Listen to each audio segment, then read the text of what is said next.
So there are three different ways Moat pushes you to become a better investor.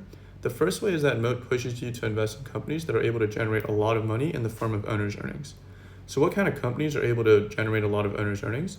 There are companies that have wide and durable competitive advantages that are difficult to copy or replicate. This is also known as a moat.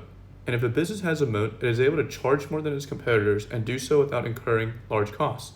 They can then use this money to reinvest in the company for even more profits in the future or give it back to shareholders. Either way, this translates to large owner's earnings. So let's look at a few examples. Apple is a good example here. There are three moats that allow Apple to significantly out-earn its competitors. The first is its brand. Many people are not only willing to spend more on an iPhone, oftentimes they don't even consider other options from different companies. On top of that, Apple products become more valuable the more you buy into the ecosystem, and the more you buy into the ecosystem, the harder it is to switch out. So the more Apple products you buy, the likelihood of you buying a product from another competitor goes down significantly, even if they were to make a better product.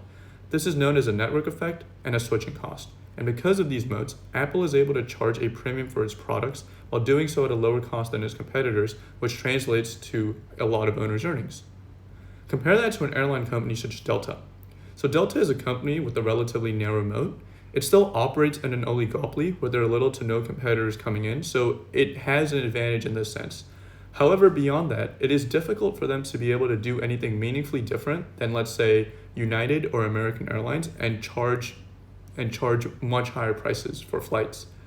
They also have a much higher maintenance capex than Apple, as it is much more costly to operate and maintain airlines than it is to make smartphones or software. As you can see here, Delta has a much lower owner's earnings than Apple. How about a company with little to no moats? It is very difficult for commodity companies to build any kind of moat. We'll use Freeport as an example here.